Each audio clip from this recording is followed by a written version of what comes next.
الحمد لله وكفى والصلاة والسلام على سيد الرسل وخاتم الأنبياء وعلى آله وصحبه وبارك وسلم، خصوصا على خلفائه الراشدين المهديين إلى يوم القيامة.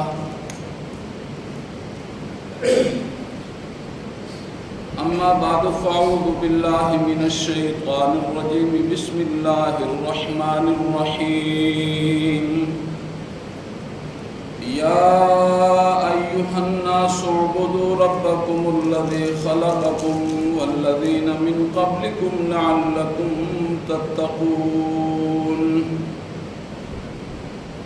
الذي جعل لكم الأرض فراشا والسماء بناء وأنزل من السماء ماء فأخرج به من الثمرات رزقا لكم فلا تجعلوا لله أندادا وأنتم تعلمون. صدق الله العظيم وصدق رسوله النبي الكريم، ونحن على ذلك لمن الشاهدين والشاكرين والحمد لله رب العالمین. تمام حضرات بآواز بلند ابراہیمی پڑھ لیں. اللهم صل على محمد وعلى آل محمد كما صليت على إبراهيم وعلى آل إبراهيم إنك حميد مجيد. اللهم بارك على محمد وعلى آل محمد كما باركت على إبراهيم وعلى آل إبراهيم إنك حميد مجيد. رب اشرح لي صدري ويسر لي أمري واحلل عقدة من لساني يفقهوا قولي. رب زدني علما رب زدني علما رب زدني علما.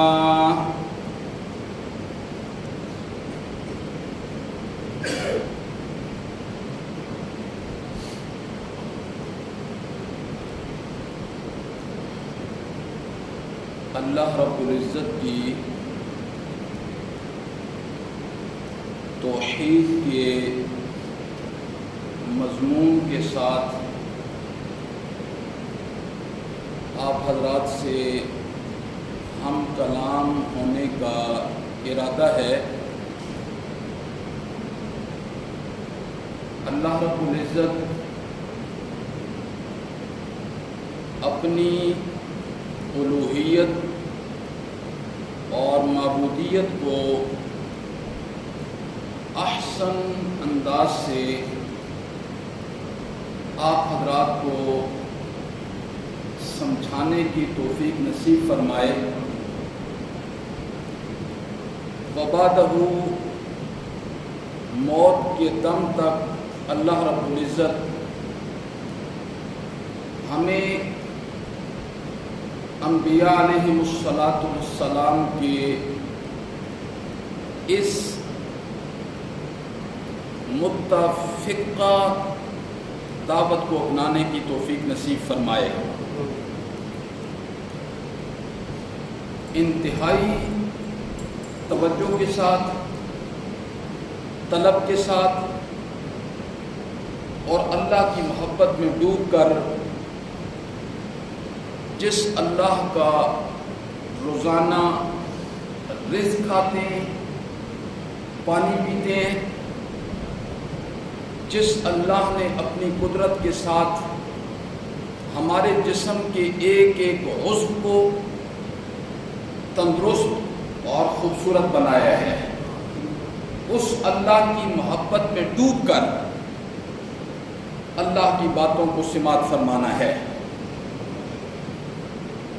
امام الانبیاء حضرت سیدنا محمد الرسول اللہ صلی اللہ علیہ وسلم نے اعلان نبوت کے بعد پیغام نبوت کو اہل مکہ والوں کے سامنے رکھا اور پیغام نبوت جو رکھا وہ کیا تھا، اس کے چند الفاظ ہیں اور چند جملے ہیں، اور وہ پیغام نبوت کوئی نیا پیغام نہیں تھا، بلکہ 1,24,000 کم و بیش انبیاء کا پیغام تھا۔ اور وہ پیغام کیا تھا؟ لا الہ الا اللہ۔ سورہ انبیاء 17واں پارہ اور اس کی غالباً آیت نمبر 25 ہے۔ اللہ نے فرمایا میرے حبیب، میرے پیارے، وَمَا أَرْسَلْنَاكَ مِن قَبْلِكَ مِن رَسُولٍ وَمَا أَرْسَلْنَاكَ مِن قَبْلِكَ مِن رَسُولٍ إِلَّا نُوحِي إِلَيْكَ أَنَّهُ لَا إِلَٰهَ إِلَّا أَنَا۔ میرے پیغمبر، وما ارسلناک من قبلک من رسول، سورہ انبیاء ہے، ہم نے آپ سے پہلے کوئی رسول ایسا نہیں بھیجا، الا نوحی الیہ، مگر ہم نے اس رسول کی طرف یہی وحی کی، انہ لا الہ الا انا، کہ میری ذات کے علاوہ کوئی الہ نہیں ہے، کوئی معبود نہیں ہے۔ یہی پیغام تھا امام الانبیاء کا۔ آپ نے بھی اہل مکہ کے سامنے ان جملوں کے اندر، ان الفاظ کے اندر اپنے پیغام کی ابتدا کی۔ آپ نے فرمایا لا الہ الا اللہ، عبادت صرف اور صرف اللہ کی ہے۔ عبادت کس کی ہے؟ اللہ، صرف اور صرف اللہ کی ہے۔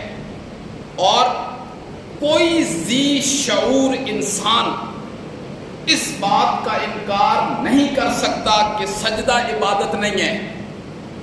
کوئی ذی شعور بندہ اس بات کا انکار نہیں کر سکتا کہ نظر و نیاز عبادت نہیں ہے۔ کوئی ذی شعور بندہ اس کا انکار بھی نہیں کر سکتا کہ مصائب میں، دکھوں میں، تکلیفوں میں گھر کر غائبانہ طور پر اللہ کو پکارنا عبادت نہیں ہے۔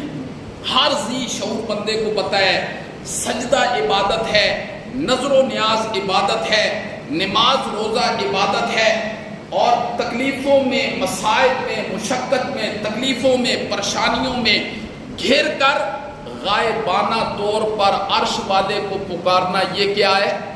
عبادت ہے۔ اور آپ حضرات نے اس بات کو سمجھنا ہے کہ ہر پکار عبادت نہیں ہوتی ہے، ہر پکار عبادت نہیں ہوتی ہے۔ کون سی پکار عبادت ہوتی ہے وہ انشاءاللہ میں ابھی آپ کو سمجھاؤں گا۔ ہر پکار عبادت نہیں ہوتی ہے۔ مثال کے طور پر میں لاہور کے اندر بیٹھا ہوں، میرا پیر، میرا مرشد کراچی میں بیٹھا ہے، میں موبائل سے گفتگو کرتا ہوں اپنے مرشد کے ساتھ، اپنے پیر کے ساتھ، میں کہتا ہوں پیر صاحب طبیعت خراب ہے، میرے لیے اللہ سے دعا کر دینا، یہ بالکل ٹھیک ہے، یہ ناجائز نہیں ہے۔ امام الانبیاء حضرت فاروق اعظم رضی اللہ تعالیٰ عنہ نے اجازت مانگی، اللہ کے پیغمبر اگر اجازت ہو تو عمرہ نہ کراؤں؟ آپ نے فرمایا میرے چھوٹے بھائی عمر اپنی دعاؤں میں مجھے بھی یاد رکھنا، اپنی دعاؤں میں مجھے بھی یاد رکھنا۔ تو یہ جو موبائل پر پکار ہے، گفتگو ہے، ہماری آپس میں جو گفتگو ہے، یہ عبادت نہیں ہوگی۔ ہر پکار عبادت نہیں ہے، بلکہ اگر مثلا کون سی پکار عبادت ہے، اس کو آپ نے ذہن کے اندر رکھنا ہے۔ وہ پکار عبادت بنے گی کہ میں جس ذات کو پکار رہا ہوں میں اسے نہیں دیکھ رہا اور وہ مجھے دیکھ رہا ہے، یہ پکار عبادت ہوگی۔ اگر میں یہاں سے یہ جو گفتگو ہماری ہوتی ہے، یہ ہوتی ہے مشینری کے ساتھ، اسباب کے ساتھ، ذرائع کے ساتھ، وائرلیس کے ساتھ، بیٹری کے ساتھ، یہ اسباب ہیں، یہ پکار عبادت نہیں ہوگی۔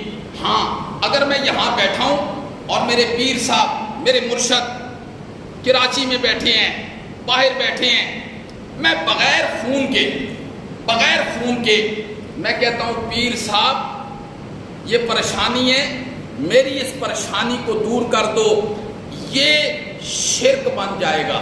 یہ کیا بن جائے گا؟ شرک بن جائے گا۔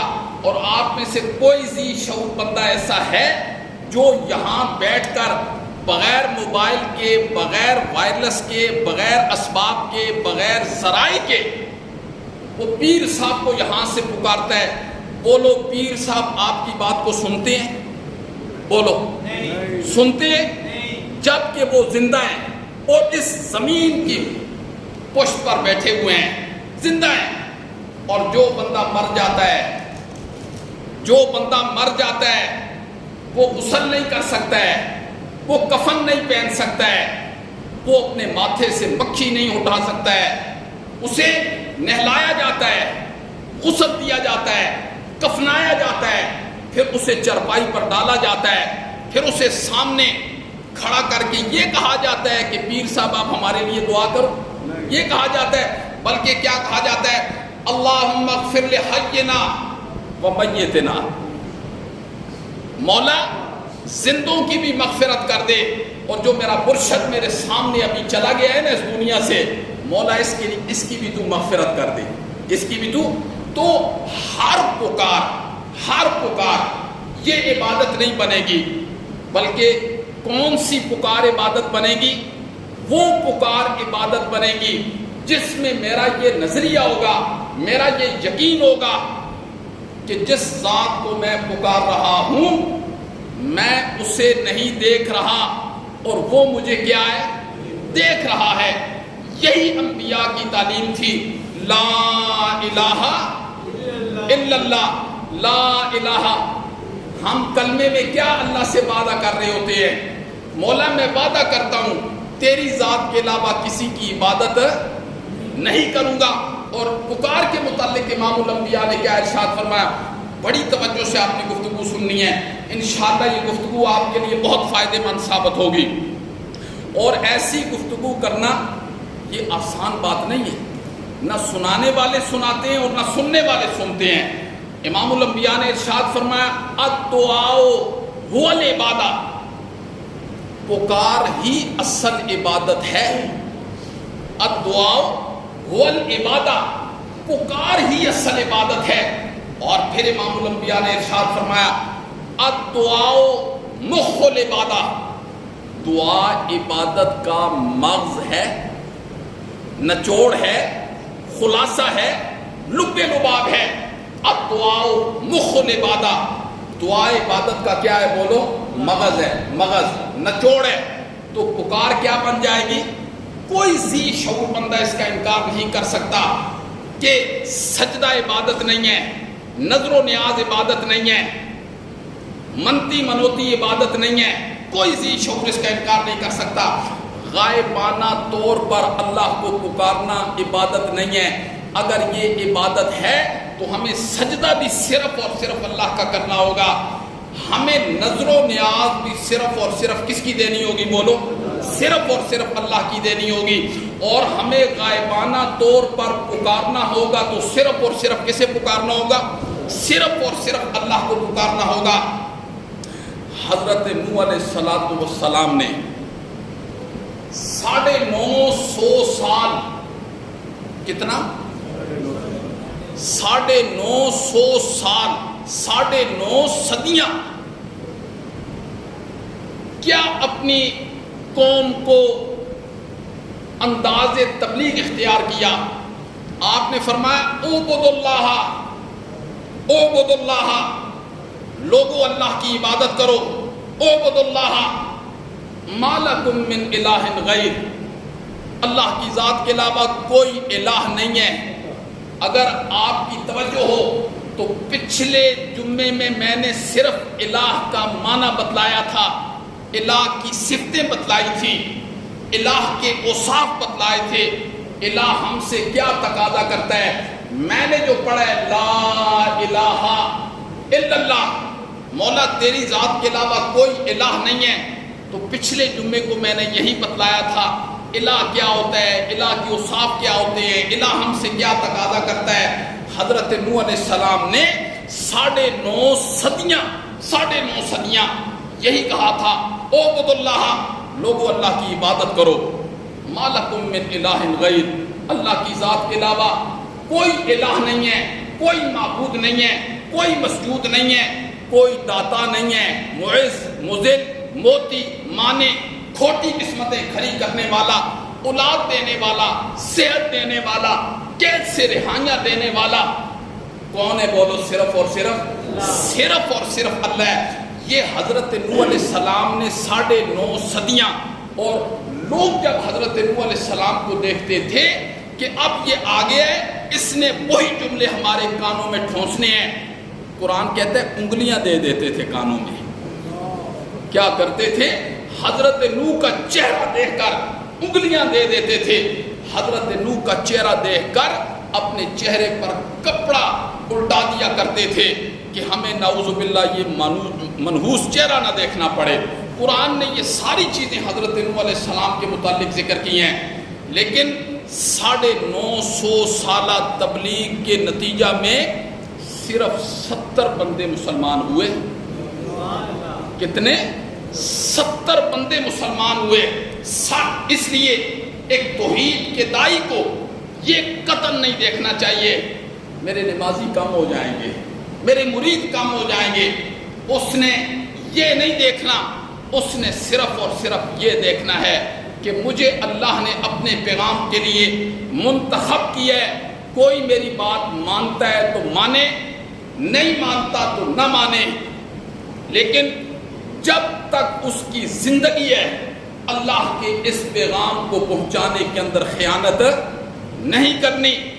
قرآن نے حضرت نوح علیہ السلام کا ذکر بہت صورتوں کے اندر ذکر کیا، سورہ شعراء ہے، سورہ فرقان ہے، سورہ انبیاء ہے، سورہ ہود ہے۔ کاش کہ اللہ ہمیں قرآن کے ساتھ محبت نصیب فرما دے۔ ہمیں تو کیا پتہ ہے قرآن کیا ہے، بہت تذکرہ کیا قرآن نے، سورہ انبیاء، ہود، شعراء، ساری صورتوں کے اندر، اور جب بھی قرآن نے تذکرہ کیا نا، کیا ذکر کیا؟ وَلَقَدْ أَرْسَلْنَا نُوحًا إِلَىٰ قَوْمِهِ قَالَ يَا قَوْمِ اعْبُدُوا اللَّهَ مَا لَكُم مِّنْ إِلَٰهٍ غَيْرُهُ وَلَقَدْ أَرْسَلْنَا نُوحًا إِلَىٰ قَوْمِهِ، ہم نے اپنے پیغمبر حضرت نوح کو اس کی قوم کے پاس بھیجا، تو حضرت نوح نے کیا فرمایا؟ قَالَ يَا قَوْمِ، اے میری قوم، اعبدوا اللہ ما لکم من الہ غیر۔ اور یہ تکرار 9.5 صدیوں تک رہا ہے۔ کتنا؟ 9.5 صدیاں۔ یہ ویسے ہم نہیں کہتے آپ حضرات کو اکثر، لوگوں اللہ کی الوہیت کو مانو، اللہ کی ربوبیت کو مانو۔ یہ کتنا اہم مسئلہ ہے کہ سارے دین کی اساس ہے، سارے دین کی بنیاد ہے۔ پلازے بناتے ہو تو اس کی بنیاد کو کتنا مضبوط کرتے ہو، انجینئر ہائر کرتے ہیں، پھر جب تک وہ پلازا نہیں بنتا تو انجینئر کو تنخواہیں دیتے ہیں۔ کیوں؟ کہ اس میں سیمنٹ کتنا پڑنا ہے، ریت کتنی پڑنی ہے، سریا کتنا پڑنا ہے، اس کی بنیاد مضبوط ہوگی تو اس کے اوپر کتنی بلڈنگیں کھڑی ہو سکتی ہیں. اپنی طرف سے بندے یہ سارے کام کرتے کہ نہیں کرتے؟ 5 مرلے کا گھر بنانا ہوتا ہے تو لوگ چلے جاتے ہیں گول چکر کے اندر، عام مستری اور مزدوروں کو پکڑ لیتے ہیں کہ میں نے گھر بنانا ہے. نہیں، وہ گھر بنانے سے پہلے ایک سے پوچھتے ہیں، دوسرے سے پوچھتے ہیں ٹھیکیدار کون سا اچھا ہے، چنائی کون اچھی کرتا ہے، پلستر کون اچھا کرتا ہے، ٹائل کون اچھی لگاتا ہے. یہ سارے پوچھتے ہو کہ نہیں پوچھتے؟ 5 مرلے کا گھر بنانا ہوتا ہے، سارے لوگوں سے پوچھتے ہو اور پتہ نہیں اس گھر میں رہنا بھی نصیب ہوتا ہے کہ نہیں ہوتا. یہ بھی کوئی پتہ نہیں ہے. اور یہ بھی پتہ نہیں ہے کہ میں نے اربوں ڈالر کا پلازا کھڑا کیا ہے. ابھی کچھ مہینے پہلے زلزلہ آیا تھا نا چائنا کی طرف، جی یہ زلزلہ آیا تھا نا، اربوں ڈالر کی بلڈنگیں ایک جھٹکے کے ساتھ وہ کیسے زمین بوس ہو گئی تھی. اللہ کی قوت کو چیلنج نہیں کرنا، اللہ کی قوت کو چیلنج نہیں کرنا، بلکہ جب اللہ کا تذکرہ ہو رہا ہو نا، اللہ کا تذکرہ ہو رہا ہو تو دل کی خوشی کے ساتھ سننا ہے. اللہ کو پتا تھا نا اس مخلوق نے میرے ساتھ بے وفائی کرنی ہے. اللہ کو پتا تھا نا اس مخلوق نے میرے ساتھ بے وفائی کرنی ہے. قرآن کیا کہتا ہے؟ وَإِذَا ذُكِرَ اللَّهُ وَحْدَهُ اشْمَأَزَّتْ قُلُوبُهُمْ. میرے پیغمبر جب تو ان کے سامنے صرف میرا تن تنہا ذکر کرے گا نا، ان کے دل سکڑ جائیں گے. اس لیے جب اللہ کی وحدانیت کا تذکرہ ہو نا تو چہرے پر خوشی کے اثرات ہونے چاہیے. خوشی کے اثرات. حدیث کے اندر آتا ہے کل میدان محشر میں کچھ لوگ ایسے ہوں گے، ذرا سننا توجہ سے حدیث ہے، کچھ لوگ ایسے ہوں گے تنے تنہا کھڑے ہوں گے، اکیلے کھڑے ہوں گے. اللہ خود ان کے پاس چل کے آئے گا اور غائب سے آواز آئے گی، میرے بندوں کیوں کھڑے ہو، یہاں کیوں کھڑے ہو؟ وہ کہیں گے ہم نے اپنے اللہ سے ملنا ہے. اللہ کہے گا میں ہی اللہ ہوں. اللہ کہے گا میں ہی اللہ ہوں اور میں یہ جانتا ہوں تم نے زمین کی پشت پر میری وحدانیت میں کسی کو شریک نہیں ٹھہرایا تھا. تکلیفوں میں گھر کر، مصائب میں گھر کر، بیماریوں میں گھر کر تم نے غیر اللہ کی طرف نظر نہیں اٹھائی تھی. جب بھی تمہاری نظر اٹھی تھی تمہاری میری طرف نظر اٹھی تھی. آج میں سارے پردے کھول کر اپنا دیدار تمہیں کروانا چاہتا ہوں. آج میں سارے پردے کھول کر اپنا دیدار تمہیں کروانا چاہتا ہوں. اس لیے میرے محترم یہ کوئی اختلافی مسئلہ نہیں ہے، یہ کوئی عارضی مسئلہ نہیں ہے، بلکہ سارے انبیاء کا متفقہ فیصلہ ہے. سارے انبیاء کا متفقہ فیصلہ ہے اور سارے انبیاء کی متفقہ تعلیم ہے. اور شرک کی نوست یہ کتنی ہے؟ امام الانبیاء کو اللہ نے خطاب کیا. کس نے خطاب کیا؟ لَإِنْ أَشْرَكْتَ. یہ غالباً سورہ زمر ہے. اللہ اکبر، اللہ اکبر. انسان کا وجود کام جاتا ہے، خدا باعث شاید ہے. اللہ نے اپنے کس نبی کو مخاطب کر کے خطاب کیا؟ نبی وہ ہے جو زمین کے اوپر کھڑے ہو کے چہرہ آسمان کی طرف اٹھاتا ہے تو رب قبلے تبدیل کر کے رکھ دیتا ہے. نبی وہ ہے کہ اللہ رب العزت نے وَلَٰكِن رَسُولَ اللَّهِ وَخَاتَمَ النَّبِيِّينَ، اللہ نے اس نبی پر نبوت کے دروازوں کو بند کر دیا ہے. اور نبی کوئی عام نہیں ہے، نبی وہ ہے جس پر دین کو بند کیا. الْيَوْمَ أَكْمَلْتُ لَكُمْ دِينَكُمْ وَأَتْمَمْتُ عَلَيْكُمْ نِعْمَتِي وَرَضِيتُ لَكُمُ الْإِسْلَامَ دِينًا. نبی وہ ہے کہ معراج کی رات اللہ نے سارے انبیاء کا امام بنا دیا. نبی وہ ہے قیامت والے دن لواء الحمد کا جھنڈا میرے نبی کے ہاتھ میں ہوگا، حوض کوثر کا ساقی ہوگا. لیکن اللہ نے اس نبی کو مخاطب کر کے کیا فرمایا؟ فرمایا لَإِنْ أَشْرَكْتَ، بالفرض محال میرے پیغمبر اگر تو بھی شرک کرے گا نا، لَإِنْ أَشْرَكْتَ لَحَبِطَ أَعْمَالُكَ لَيَحْبَطَنَّ عَمَلُكَ لَيَحْبَطَنَّ عَمَلُكَ. میرے پیغمبر اگر آپ نے بھی شرک کیا نا، ہم آپ کے عملوں کو بھی ضائع کر کے رکھ دیں گے. اللہ اکبر، اللہ اکبر. یہ ایسا مسئلہ ہے اگر انسان کی زندگی کے اندر، پوری زندگی کے اندر رائی کے دانے کے برابر بھی شرک آ گیا نا، لَحَبِطَ أَعْمَالُهُمْ، ہم سارے اعمال کو برباد کر کے رکھ دیں گے، سارے اعمال کو برباد کر کے رکھ دیں گے۔ قرآن کا خطاب میرے نبی کو ہے، میرے بھائی نبی تو پیدائشی طور پر معصوم ہوتے ہیں، پیدائش سے لے کر قبر تک نبی سے صغیرہ گناہ بھی نہیں ہو سکتے ہیں، چہ جائے کہ نبی سے کبیرہ گناہ ہوں گے۔ پھر شرک یہ کبیرہ گناہ نہیں ہے، یہ اکبر الکبائر ہے، یہ اکبر الکبائر ہے، یہ ظلم نہیں ہے، یہ ظلم عظیم ہے۔ ان الشرک لظلم عظیم، شرک بہت بڑا ظلم عظیم ہے، یہ گناہ نہیں ہے، یہ کبیرہ گناہ نہیں ہے، بلکہ اکبر الکبائر ہے۔ اور اللہ کیا کہہ رہے ہیں؟ لائن اشرکتا، اور نبی تو گناہوں کے قریب بھی نہیں آتے ہیں۔ سورہ یوسف پڑھو، سورہ یوسف پڑھو، حضرت یوسف علیہ السلام کا پھر واقعہ پڑھو، پھر زلیخا کا حضرت یوسف علیہ السلام کو اپنی طرف گناہ کی دعوت دینا، یہ پڑھو۔ وہاں اللہ نے حضرت یوسف علیہ السلام کے لیے کیا جملے استعمال کیے، ذرا سنیں اور توجہ کے ساتھ سنیں۔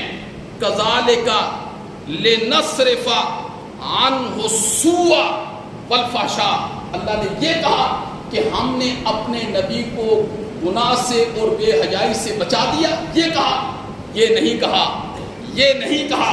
اللہ نے فرمایا میرا نبی ادھر ہی کھڑا رہا، ہم نے بے حیائی اور برائی کو کہا کہ ہٹ جا میرے نبی سے، ہٹ جا میرے نبی سے۔ ہم نے گناہ اور بے حیائی کو لنصرف، ہم نے پھیر دیا، عنہ السوء والفحشاء، ہم نے گناہ اور بے حیائی کو اپنے پیغمبر سے کیا کر دیا؟ پھیر دیا۔ یہ نہیں کہا کہ ہم نے اپنے نبی سے کہا کہ گناہوں سے پھیر جا، نبی تو ایسے معصوم ہوتے ہیں۔ یہاں اللہ کیا کہہ رہے ہیں؟ میرے پیغمبر لائن اشرکتا، اور سورۃ النساء میں ایک جگہ نہیں دو جگہ میرے اللہ نے کہا، دو جگہ کیا کہا؟ ان اللہ لا یغفر ان یشرک بہ ویغفر ما دون ذلک لمن یشاء۔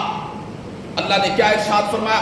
دو جگہ سورۃ النساء میں دو جگہ اللہ نے فرمایا بے شک اللہ تعالیٰ نہیں معاف کرے گا، نہیں معاف کرے گا، لا یغفر نہیں معاف کرے گا، ان یشرک جس نے اللہ کے ساتھ شریک ٹھہرایا۔ آگے کیا فرمایا؟ وَيَغْفِرُ مَا دُونَ ذَلِكَ لِمَنْ يَشَاءُ، شرک سے نیچے نیچے جتنے گناہ بھی ہوں گے اللہ نے فرمایا میری چاہت ہوگی سزا کے بغیر معاف کر دوں گا، میں چاہوں گا تو سزا دے کے معاف کروں گا، پر معاف ضرور کروں گا، پر شرک والے گناہ کو میں معاف نہیں کروں گا۔ یہ اور ما دون ذالک میں شرک سے نیچے نیچے کون سے گناہ ہیں؟ تصور کرو اپنے دماغ میں، سود کھانا، زنا کرنا، باپ کا قتل کرنا، یہ شرک سے نیچے نیچے سارے گناہ ہیں۔ اللہ نے فرمایا میں چاہوں گا نا تو میرا نبی شفاعت کے لیے لب کھولے گا تو معاف کر دوں گا، میرا نبی شفاعت کے لیے لب کھولے گا تو معاف کر دوں گا۔ لیکن اگر زندگی کے اندر اپنے اعمال میں رائی کے دانے کے برابر بھی شرک لے کے آگے نا، وہ رائی کے دانے کا شرک چنگاری بن کے تمہارے سارے اعمال کو حبط کر کے رکھ دے گا، سارے اعمال کو۔ یہ کوئی عام مسئلہ ہے؟ عام مسئلہ نہیں ہے میرے بھائی۔ اس لیے یہ ممبر کی ذمہ داری ہے کہ میں آپ لوگوں کو آگاہ کروں۔ قرآن مجید کی ایک آیت سنیں ذرا، قرآن مجید کی ایک آیت ہے، اسے سنیں۔ مشرک اللہ کے ہاں کتنا بڑا مجرم ہوتا ہے۔ اللہ نے فرمایا ما کانا للنبی، ما کانا للنبی والذین آمنوا، کسی نبی کے لیے یہ جائز نہیں ہے۔ ذرا سننا، یہ قرآن ہے، یہ سیف الملوک نہیں ہے، یہ قرآن ہے۔ قرآن لوگوں کو سیف الملوک سننے سے فرصت بھی نہیں ملتی ہے، اور ممبر و محراب پر شعر سنا سنا کے بس خطیب تھکتا بھی نہیں ہے، لوگ سنتے رہتے ہیں۔ کبھی قرآن کے قریب بھی آیا کرو۔ قرآن کیا کہتا ہے؟ ما کان للنبی والذین آمنوا، کسی نبی کے لیے یہ جائز نہیں ہے، کسی نبی کے لیے یہ مناسب نہیں ہے۔ یہ جملے نبیوں کے لیے عرش والا ہی کہہ سکتا ہے، یہ جملے نبیوں کے لیے عرش والا ہی کہہ سکتا ہے۔ ما کان للنبی والذین آمنوا ان یستغفروا للمشرکین، اللہ اکبر، کسی نبی کے لیے یہ مناسب نہیں ہے، اور ایمان والے کے لیے بھی مناسب نہیں ہے۔ جو ایمان کا دعویٰ کرتا ہے اس کے لیے بھی یہ جائز نہیں ہے، کسی نبی کے لیے بھی یہ جائز نہیں ہے، اور کسی مومن کے لیے بھی جائز نہیں ہے ان یستغفروا للمشرکین، کہ وہ مشرک کا نماز جنازہ پڑھے۔ کسی اللہ نے سود کھانے والے کے متعلق نہیں فرمایا، اس کا جنازہ پڑھ سکتے ہیں، باپ کے قاتل کا جنازہ پڑھ سکتے ہیں، زانی کا، شرابی کا، کبابی کا، جواریے کا، سب کا جنازہ پڑھ سکتے ہیں، شریعت نے منع نہیں کیا۔ لیکن قرآن نے جس کا جنازہ پڑھنے سے منع کیا، بولو وہ کون ہے؟ مشرک۔ وہ کون ہے؟ مشرک۔ یہ قرآن ہے میرے بھائی۔ ما کان للنبی والذین آمنوا، اللہ اکبر، جسم کانپ جاتا ہے، خدا پائے شاہد ہے، کسی نبی کے لیے یہ جائز نہیں ہے، اور کسی مومن کے لیے بھی جائز نہیں ہے۔ مولا جنازہ تو پڑھنے دے نا، جنازہ تو پڑھنے دے، معاشرہ ہے، میں اس میں رہتا ہوں، جنازہ تو پڑھنے دے، میں دعا کروں گا تو نہ قبول کرنا۔ اللہ کہتے ہیں مواحد، تیرا میرا جھگڑا سجتا نہیں ہے، تیری میری لڑائی ڈھکتی نہیں ہے، میں عرش پر کہہ رہا ہوں نہیں پڑھنا، تو فرش پر کہہ رہا ہے پڑھنا ہے، بس تو میری بات کے اندر اتفاق کر لے۔ ما کان للنبی والذین آمنوا ان یستغفروا للمشرکین، آگے کیا فرمایا؟ کانپ جاتا ہے بندہ، ولو کانوا اولی قربا، اگرچہ مرنے والا تیرا باپ ہی کیوں نہیں ہے، اگرچہ مرنے والا تیرا بھائی کیوں نہیں ہے، اگرچہ مرنے والا تیرا بھتیجا بھانجا یہی کیوں نہیں ہے، مشرک کا جنازہ نہیں پڑھنا۔ یہ اللہ رب العزت نے، اللہ اکبر، اور کسی گناہگار کے متعلق اللہ نے یہ نہیں فرمایا، کسی گناہگار کے متعلق یہ نہیں فرمایا۔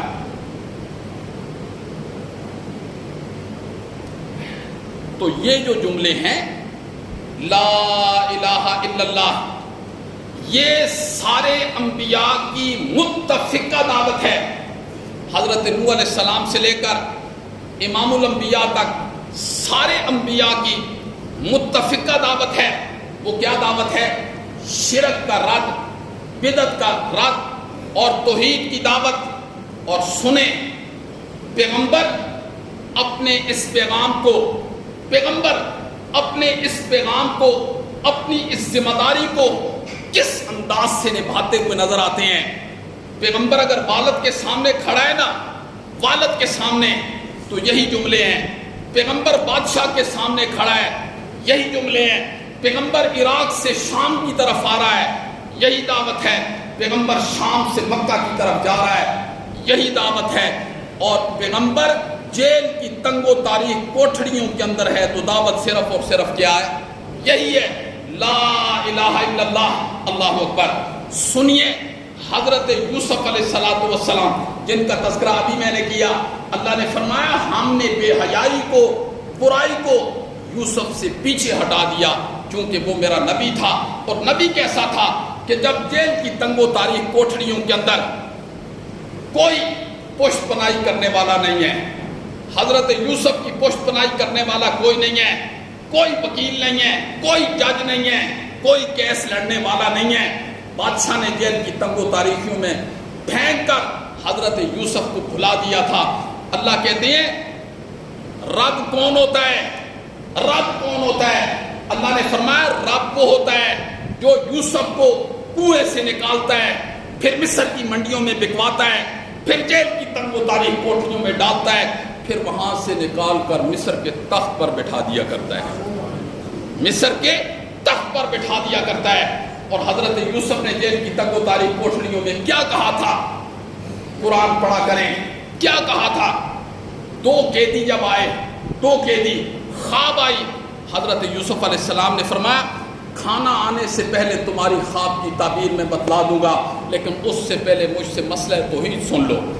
پھر کیا آپ نے فرمایا یا صاحبہ یہ سجن، اے میرے قید کے ساتھیوں، یا صاحبہ یہ سجن، یہ قرآن ہے، یہ قرآن سورہ یوسف ہے، آپ نے گھروں میں چل کے اسے بھی پڑھنا ہے۔ یا صاحبہ یہ سجن، اے میرے قید کے ساتھیوں، ارباب متفرقون خیر ام اللہ الواحد القہار، بہت زیادہ رب بہتر ہے یا ایک رب بہتر ہے؟ یہ دعوت دی، بہت زیادہ رب بہتر ہے۔ اس پر بھی مجھے قرآن کا ایک مقام میرے ذہن کے اندر ابھی آ گیا۔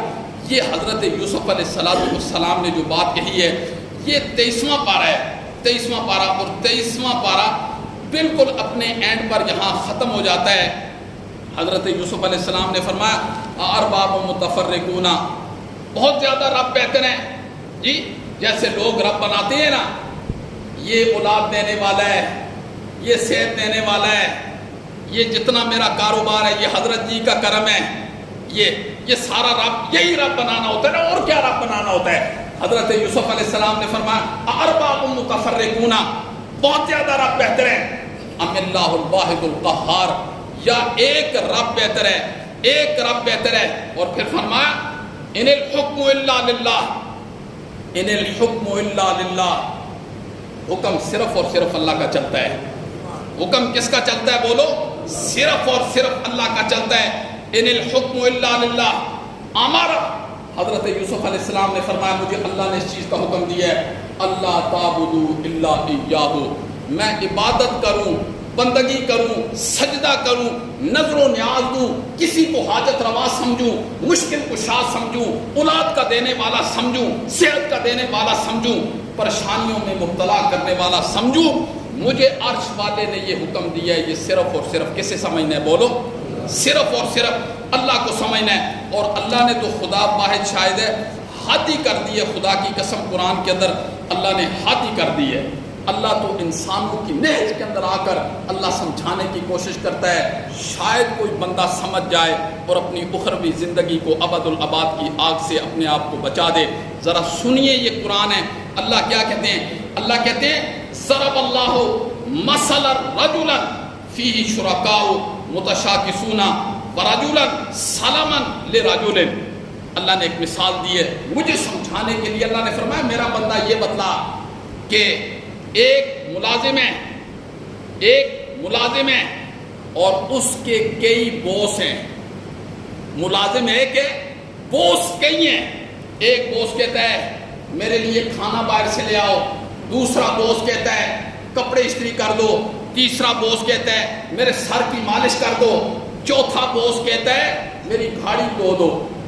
اللہ نے انسانوں کی نہج کے اندر اتر کر، یہ سورہ زمر ہے اور 23واں پارہ یہاں ختم ہوتا ہے، اللہ نے فرمایا ضرب اللہ مثلا، بیان کرنے لگے ہیں اللہ ایک مثال، رجلا ایک مرد ہے، فی شرکاء، وہ کئی بوسوں کے اندر گھرا ہوا ہے، کئی چودھریوں کے اندر گھرا ہوا ہے۔ اور پھر اللہ نے فرمایا جو کئی چودھری اور بوس ہیں نا، اللہ نے فرمایا متشاکسون، وہ سارے کے سارے ہیں بھی انتہائی ضدی اور انتہائی ہٹ درم ہیں۔ ایک تو یہ، اور اللہ نے فرمایا وَرَجُلًا سَلَمًا لِرَجُلٍ، ایک وہ ملازم ہے جس کا بوس صرف ایک ہے، ایک وہ ملازم ہے جس کا بوس، یہی اس کا معنی ہے، ایک وہ ملازم ہے جس کا بوس صرف ایک ہے۔ آگے اللہ نے فرمایا هَلْ يَسْتَوِيَانِ مَثَلًا، ذرا مجھے سننے والوں یہ بتلاؤ کہ یہ دونوں برابر ہو سکتے ہیں؟ یہ دونوں برابر ہو سکتے ہیں؟ اگر یہ برابر نہیں ہو سکتے تو یہی حال ہے۔ یا صاحبہ یہ سجن، اے میرے قید کے ساتھیوں، ارباب متفرقون خیر ام اللہ الواحد القہار، کیا بہت سے رب بہتر ہیں یا ایک رب بہتر ہے؟ یا ایک رب بہتر ہے۔ ان الحکم الا للہ، ان الحکم الا للہ، حکم صرف اور صرف اللہ کا چلتا ہے۔ اور آگے فرمایا ہمارا اللہ تعبدوا الا ایاہ، مجھے اللہ نے اسی کا حکم دیا ہے کہ میں بندگی صرف اور صرف کس کی کروں؟ یہ حضرت یوسف علیہ السلام کی جیل کی تنگ و تاریخ. تو انبیاء کا پیغام والد ہے تو وہی ہے, بادشاہ ہے تو وہی ہے, پبلک ہے تو وہی ہے, عوام ہے تو وہی ہے, ملازم ہے تو وہی ہے. اگر شہروں کا سفر ہے تو انبیاء کا ایک ہی پیغام ہے, لا الہ الا اللہ. اور ہم روزانہ سورہ فاتحہ میں کیا پڑھتے ہیں؟ ایاک نعبد و ایاک نستعین. کیا مطلب ہے اس کا؟ صرف پڑھتے ہی ہیں اللہ ہم تیری ہی عبادت کرتے ہیں اور تجھ ہی سے مدد مانگتے ہیں. ایاک نعبد و ایاک نستعین اہدنا الصراط المستقیم. مولا ہم تیری ہی عبادت کرتے ہیں اور تجھ ہی سے مدد مانگتے ہیں. مولا میری دعا ہے موت کے دم تک اسی رستے پر مجھے ثابت قدم رکھنا. آمین کہہ دو. یہ روزانہ آپ سورہ فاتحہ کے اندر یہ دعا پڑھتے ہیں. وہ الگ بات ہے کہ نماز پڑھنے والے کو یہ نہیں پتا ہوتا کہ میں نماز میں کیا کہہ رہا ہوں. حالانکہ اللہ اکبر, مولا بس اب تو بڑا ہے, اب تیرا ہی تذکرہ ہوگا. اب کھانا بھی حرام ہو گیا, پینا بھی حرام ہو گیا, جو اس سے پہلے حلال تھا. پھر جملے کہاں سے شروع ہوتے ہیں؟ سبحانک اللہم, اللہ تیری ذات پاک ہے. وقت نہیں ہے میرے پاس کہ میں انشاءاللہ کبھی نماز کا ترجمہ بھی آپ کے سامنے پیش کروں گا, آپ کو لطف آ جائے گا انشاءاللہ العزیز. ساتھی کوئی نہیں, پیاسے بہت ہیں, پانی پلانے والا کوئی نہیں ہے. آج لوگ ہمیں سیف الملوک سناتے ہیں, ہیر رانجھے کے قصے سناتے ہیں, بزرگوں کی خوابیں سناتے ہیں. یہی چیزیں سنا کے زندگی گزر جاتی ہے. میرے بھائی یہ قرآن کس نے سنانا ہے؟ یہ ختم پڑھنے کے لیے آیا ہے, یہ عدالتوں میں اس کے اوپر ہاتھ رکھنے کے لیے آیا ہے. سر پر دلہن چلی جائے اس کے سر پر رکھ دیا, ہاتھ اس پر رکھ دیا, غلافوں میں لپیٹ دیا, خوشبوؤں میں لپیٹ دیا. مردوں کے لیے آیا ہے؟ نہیں. اللہ نے فرمایا کتاب انزلناہ الیک. اللہ اکبر. ایک ایک جملے پر ذرا غور کرنا. کتاب کی نون تنوین عظمت کے لیے. اللہ کیا کہنا چاہ رہے ہیں؟ اللہ نے فرمایا میرا بندہ, اللہ نے تمہید باندھی, اس کے بعد اللہ نے ترغیب دی. اور تمہید کیسے باندھی اللہ نے فرمایا کتاب, یہ بہت عظیم کتاب ہے جی. دیکھنا یہ ہے کہ اس کا اتارنے والا کون ہے, دیکھنا یہ ہے, یہ تمہید ہے. اللہ نے اپنے بندے کو بتایا کتاب انزلناہ الیک. بندہ دیکھنا یہ ہے کہ یہ نازل کرنے والا کون ہے, پھر یہ دیکھنا ہے کہ یہ کس پر نازل ہوئی ہے, پھر یہ دیکھنا ہے کتاب انزلناہ الیک, یہ کتاب ہے. بندہ آپ یہ دیکھنا ہے نازل کرنے والا کون ہے, پھر یہ بھی دیکھنا ہے کہ نازل کس پر ہوئی ہے. مولا اس کا مقصد کیا ہے؟ ختم پڑے جائیں, نئی بلڈنگ بنے تو 10 مولویوں کو بنا کے برکت کے لیے. مولا اس کے اوپر ہاتھ رکھنا ہے, اس کا مقصد کیا ہے؟ اللہ نے آگے ترغیب دی ہے, فرمایا میرے نبی اس کا مقصد کیا ہے؟ کتاب انزلناہ الیک لتخرج الناس, اخراج کرنا, نکالنا, باہر کرنا, گیٹ آؤٹ کرنا. لتخرج الناس من الظلمات الی النور. اس کا مطلب یہ ہے کہ لوگوں کو شرک کی تاریکیوں سے نکال کر توحید کے نور کے اندر لانا. یہ اس کتاب کا مطلب ہے. اللہ عمل کی توفیق نصیب.